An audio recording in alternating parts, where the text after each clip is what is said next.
سورہ عصر. سورہ عصر کا تعارف. مقام نزول. سورہ عصر جمہور مفسرین کے نزدیک مکیہ ہے، اور ایک قول یہ ہے کہ یہ سورت مدنیہ ہے. آیات، کلمات اور حروف کی تعداد: اس سورت میں 1 رکوع، 3 آیتیں، 14 کلمے اور 68 حروف ہیں.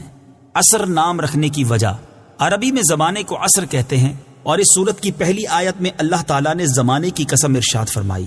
اس مناسبت سے اسے سورہ عصر کے نام سے موسوم کیا گیا. سورہ عصر کے مضامین. اس سورت کا مرکزی مضمون یہ ہے کہ اس میں انسانی زندگی کا دستور بیان کیا گیا ہے، اور اس میں زمانے کی قسم کھا کر بتا دیا گیا کہ اسلام قبول کر کے نیک اعمال کرنے والے ایک دوسرے کو حق پر قائم رہنے کی تاکید کرنے اور ایک دوسرے کو صبر کی وصیت کرنے والے کے علاوہ آدمی ضرور نقصان میں ہے، کیونکہ اس کی عمر لمحہ بلمحہ کم ہوتی چلی جا رہی ہے. سورہ تکاثر کے ساتھ مناسبت.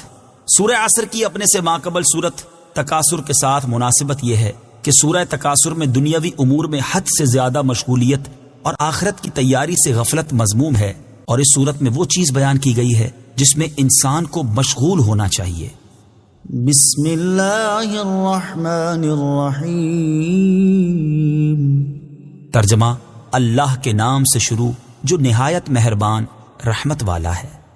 والعصر ان الانسان لفی خسر الا الذین آمنوا وعملوا الصالحات وتواصوا بالحق وتواصوا بالصبر.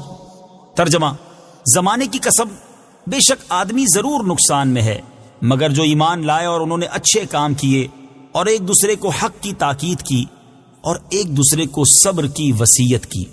والعصر زمانے کی قسم.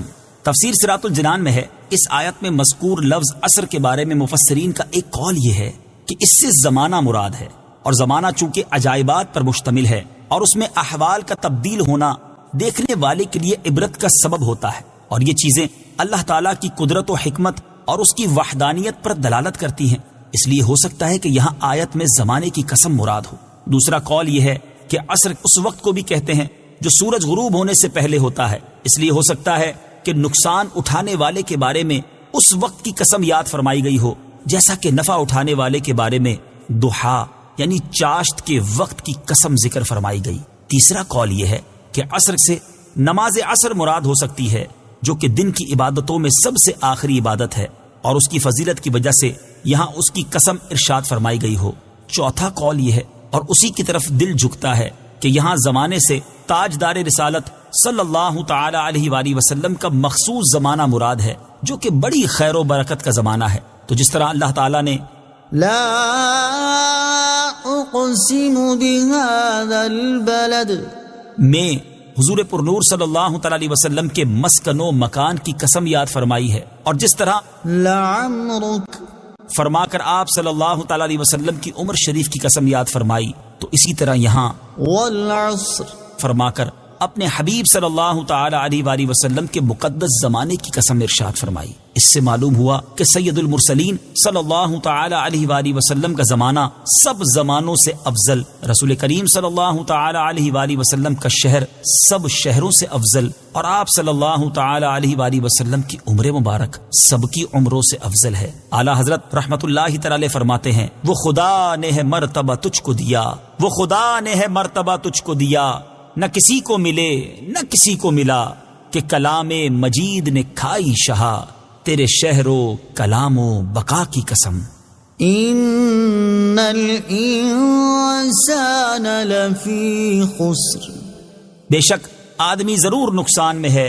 تفسیر صراط الجنان میں ہے، اس آیت اور اس کے بعد والی آیت کا خلاصہ یہ ہے کہ اللہ تعالیٰ نے قسم ذکر کر کے فرمایا کہ بے شک آدمی ضرور نقصان میں ہے، کہ اس کی عمر جو اس کا سرمایہ اور اصل پونجی ہے وہ ہر دم کم ہو رہی ہے، مگر جو ایمان لائے اور انہوں نے اچھے کام کیے اور ایک دوسرے کو ایمان اور نیک عمل کی تاکید کی اور ایک دوسرے کو ان تکلیفوں اور مشقتوں پر صبر کرنے کی وصیت کی جو دین کی راہ میں انہیں پیش آئیں، تو یہ لوگ اللہ تعالیٰ کے فضل سے خسارے میں نہیں بلکہ نفع پانے والے ہیں، کیونکہ ان کی جتنی عمر گزری وہ نیکی اور طاعت میں گزری ہے.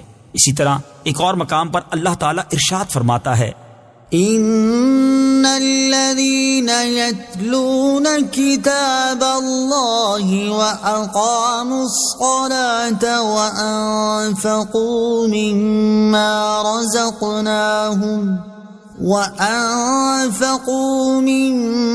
رزقناهم سرا وعلانية يرجون تجارة لن تبور ليوفيهم أجورهم ويزيدهم من فضله إنه غفور شکور۔ ترجمہ: بے شک وہ لوگ جو اللہ کی کتاب کی تلاوت کرتے ہیں اور نماز قائم رکھتے ہیں اور ہمارے دیے ہوئے رزق میں سے پوشیدہ اور اعلانیہ کچھ ہماری راہ میں خرچ کرتے ہیں، وہ ایسی تجارت کے امیدوار ہیں جو ہرگز تباہ نہیں ہوگی، تاکہ اللہ انہیں ان کے ثواب بھرپور دے اور اپنے فضل سے اور زیادہ عطا کرے، بے شک وہ بخشنے والا قدر فرمانے والا ہے۔ سورہ عصر کی آیت نمبر 2 اور 3 سے حاصل ہونے والی معلومات۔ ان آیات سے 3 باتیں معلوم ہوئیں۔ نمبر 1، انسان کی زندگی اس کا سب سے قیمتی سرمایہ ہے، اور اس سرمایہ سے وہ اسی صورت میں نفع اٹھا سکتا ہے جب وہ اسے اللہ تعالیٰ کی اطاعت و فرما برداری میں خرچ کرے، اور اگر وہ یہ سرمایہ اللہ تعالیٰ کے ساتھ کفر کرنے، اس کی نافرمانی کرنے اور گناہوں میں خرچ کرتا رہا تو اسے کوئی نفع نہ ہوگا بلکہ بہت بڑا نقصان اٹھائے گا۔ لہٰذا ہر انسان کو چاہیے کہ وہ اپنی زندگی کو غنیمت جانتے ہوئے اللہ تعالیٰ کی اطاعت و عبادت میں مصروف ہو جائے۔ نمبر 2، انسان کی زندگی کا جو حصہ اللہ تعالیٰ کی عبادت میں گزرے وہ سب سے بہتر ہے۔ نمبر 3، دنیا سے اعراض کرنا اور آخرت کی طلب میں اور اس سے محبت کرنے میں مشغول ہونا انسان کے لیے سعادت کا باعث ہے۔ اللہ تعالیٰ ارشاد فرماتا ہے: ومن أراد الآخرة وسعى لها سعيها وهو مؤمن فأولئك كان سعيهم مشكورا۔ ترجمہ: اور جو آخرت چاہتا ہے اور اس کے لیے ایسی کوشش کرتا ہے جیسی کرنی چاہیے اور وہ ایمان والا بھی ہو تو یہی وہ لوگ ہیں جن کی کوشش کی قدر کی جائے گی۔ سورہ عصر کی آیت نمبر 3 سے معلوم ہونے والے مسائل۔ نور العرفان میں ہے کہ اس آیت سے کئی مسئلے معلوم ہوئے۔ ایک یہ کہ پہلے خود نیک بنے پھر دوسروں کو ہدایت کرے، جیسا کہ آیت میں ترتیب سے بیان کیا گیا ہے۔ دوسرے یہ کہ ہمیشہ تبلیغ کرے، جیسا کہ اطلاق سے معلوم ہوا۔ تیسرے یہ کہ ہر مسلمان کو مبلغ ہونا چاہیے، جسے جو مسئلہ صحیح طور پر معلوم ہو وہ لوگوں کو بتا دے، صرف علماء پر تبلیغ نہیں، جیسا کہ کہ فاعل کے عموم سے پتہ لگا۔ چوتھے یہ کہ ہر حال میں تبلیغ کرے، صرف جلسہ یا اسٹیج پر موقوف نہ ہو۔ پانچویں یہ کہ نماز روزے کی طرح تبلیغ بھی ضروری ہے۔ چھٹے یہ کہ عوام دل و زبان سے اور علماء زبان و قلم سے، جبکہ حکام زور و طاقت سے تبلیغ کریں۔ اور اصل یہ کہ ہر کوئی اپنی حسب استطاعت نیکی کی دعوت عام کرنے کی کوشش کرے۔ صدق اللہ العظیم۔